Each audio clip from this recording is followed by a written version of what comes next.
doing a series on the book of Jonah, the series where we've entitled The Missionary God and His Reluctant Missionary People.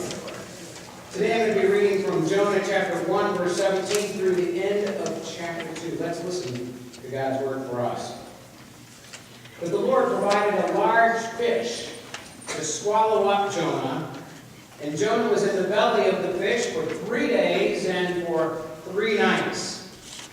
And then Jonah prayed to the Lord his God from the belly of the fish, saying, I called to the Lord out of my distress.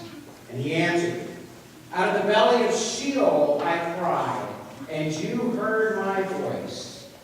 You cast me into the deep, into the heart of the seas, and the flood surrounded me. All of your waves and your billows passed over me. And then I said, I am driven away from your sight. How shall I look again upon your holy temple? The waters closed in over me. The deep surrounded me. Weeds were wrapped around my head at the roots of the mountain. I went down to the land whose bars closed upon me forever. And yet you brought up my life from the pit, O Lord my God. As my life was ebbing away, I remembered the Lord, and my prayers came to you in your holy temple. Those who worship vain idols forsake their true loyalty, but I, with the voice of thanksgiving, will sacrifice to you. What I have vowed, I will pay. Deliverance belongs to the Lord. And then the Lord spoke to the fish, and it spewed Jonah upon the dry land. The word of the Lord. Excuse me here, I'm functioning about 70% today, and I'm not going to make it through this sermon without that cough drop. Well, the book of Jonah is kind of a downer. Not a downer spiritually, because actually the overall message of the book is really quite uplifting and hopeful. But it is a downer geographically, because Jonah, the runaway prophet, keeps going down. In 1:3, he goes down to the city of Joppa, and once there, he goes down to the ship, according to the book. In 1:5, he goes down into the ship's hold. In 2:1, it says he is down in the belly of Sheol, the place of the dead. In 2:5, he goes down into the deep waters. And finally, in 2:6, it says that he went down into the land whose bars closed upon him forever. Down, down, down like Captain Nemo in 20,000 Leagues Under the Sea. Jonah just keeps descending. And that indeed is the author's point. Those who try to run from the Lord keep sinking lower and lower until they are in the darkest place imaginable, which to a land-loving Hebrew was down in the belly of a whale, a fish, engulfed with seawater and entangled with seaweed. A place so dark, so terrifying that Jonah compares it to being locked behind bars forever. Eugene Peterson translates Jonah 2:6 this way. He says, I was as far down as a body can go, and the gates were slamming shut behind me forever. Frightened. Down, down, down. How low can Jonah sink? Well, no lower than you or I. Alcoholics will risk their own and others' lives by drinking and driving. Sex addicts will endanger their relationships, their marriages, in pursuit of the next thrill. Workaholics will sacrifice their children on the altar of success. And the cycle repeats itself so many times that all we have left is the bars of guilt and the shackles of shame and hopelessness that takes us deeper and deeper down. Those who decide to flee from the presence of the Lord will just sink lower and lower, according to the book of Jonah. And yet, that is not, thankfully, the final word. from the runaway prophet. The final word, rather, is that no matter how deep we have descended into sin, no matter how long we have been running in the wrong direction in our lives, no matter how dark our pit of despair, the Lord is still there. In the end, Jonah discovers that it is impossible to escape from the presence of the Lord. God, says Francis Thomas in his poem, Hound of Heaven, is one who pursues endlessly. He never gives up on us.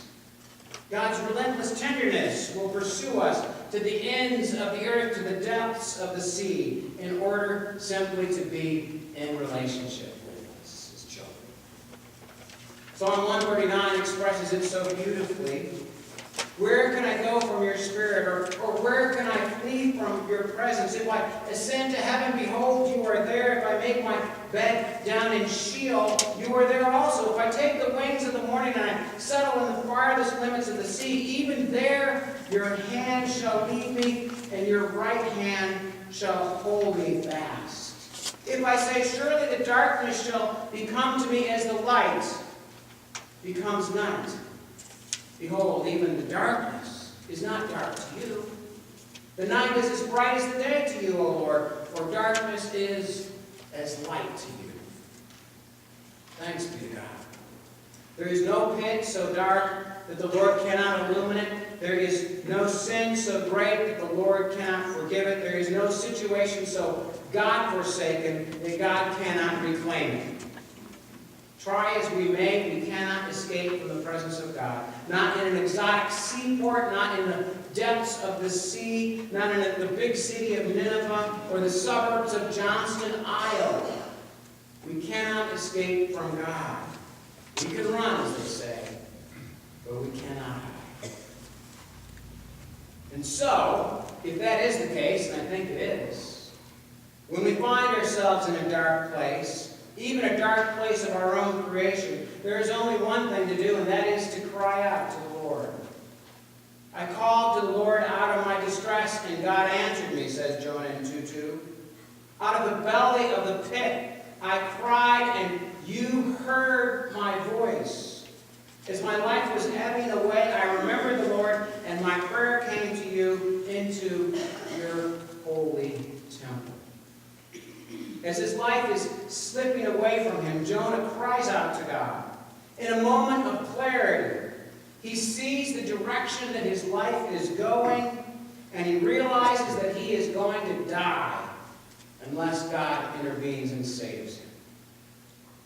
Maybe some of you have been there, had one of those moments of clarity in your life. Maybe you have a heart attack, or the doctor comes into the office and says, I'm sorry, but it's cancer, or your life flashes before your eyes in a car accident, or something or someone holds up a mirror to you, and you see who you really are and where you are going to go if you don't change things, and you don't like the picture that's held up to you. You don't like who you become or where you're going to end up. And you have that moment of clarity and you cry out to God for help. Maybe some of you are having that moment right now. I don't know. And God is just knocking on the door of your heart saying, hello, do you remember me? Do you remember me? I'm the guy who made you. I'm the person who made you. Why are you running? Why don't you turn around and come back home? Jonah had a moment like that. And so he says, I remembered the Lord, and my prayer came to you into your holy temple. Interesting, isn't it, that in a moment like this, down in the belly of a fish, that he remembers the holy temple of all things. It seems kind of odd. In fact, it's the second time in this passage that Jonah mentions the temple. But I think that at Jonah's lowest point, at this crisis in his life, what's happening is something clicked. And he remembered something from deep in his spiritual tradition as a Jew. You see, in 1 Kings chapter 8, Solomon is leading the service of dedication for the temple in Jerusalem. During that service, he prays this way. He says, when your people sin against you, and you become angry with them, and you give them captive to the land of the enemy, far off or near.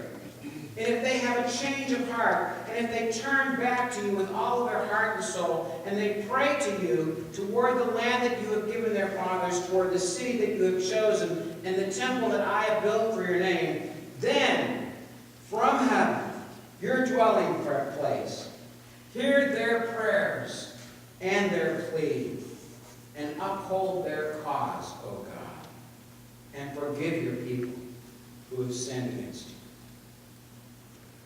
There, in the belly of the fish, Jonah remembers that prayer. And he says, oh God, you have promised that if your people, no matter how bad they've screwed up, no matter how mad you are with them, you have promised that no matter what happens, if we turn back to you, that you would forgive us. And that's me, Lord. I'm a screw-up, he says. I'm in a far-away land, and I am claiming that promise of forgiveness. Jonah remembers Solomon's prayer. And he remembers that God promises to be gracious, and he finally surrenders to the Lord. And you can almost hear the angels in heaven clapping. For there is no sweeter prayer on earth than a prayer of surrender.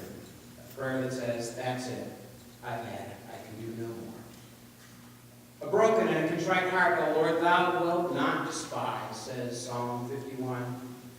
God answers the prayer of contrition and comes to the rescue. Down, down, down goes Jonah until he prays and things turn around in verse 6, where it says, yet you brought up my life from the pit. And finally, the apex of all of chapter 2, the moral of the whole story of that passage is deliverance belongs to the Lord.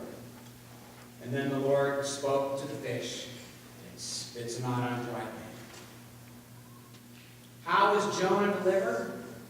He's delivered by the grace of God.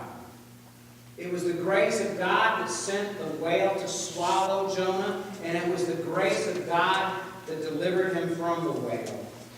It was God's grace every step of the way. The grace that we see in the book of Jonah is a grace big enough to save us even from ourselves and our mess-ups. It is amazing, whale-sized, super-sized, life-saving grace. It's not grace for people who deserve it. And Jonah didn't deserve it. The sailors didn't deserve it. And you and I don't deserve God's grace either. Grace is never deserved. It can't be deserved. By definition, it's never earned. It can only be freely received. Well, I read recently about an advertisement on the side of a plumber's van. It read this way. It said, there is no place too deep, too dark, or too dirty for us to handle. That's good. And it's the message of Jonah chapter 2. There is no place too deep, or too dark, or too dirty for God to handle. God's grace can reach anywhere. Deliverance still belongs to the Lord. That's right. Lord, each of us in our own way is running for you, and in some way we're running from you. In some way we're resisting you. And God, that's a tiring process because wherever we run, you're already there. And we think we can separate ourselves from you, but you're just not that kind of a God. You don't give up on us easily. You don't give up on us at all. So Lord, help us to stop running. We're tired. We're weary. And we need your grace in our lives. We need your love in our lives. We pray that you would meet us right in the midst of our pit. That we would surrender to you and that you might lift us up out of the pit, pit of despair, pit of sin. If you do that, O Lord, we will be so careful to give you all the glory. And as God's people said together, going to stand.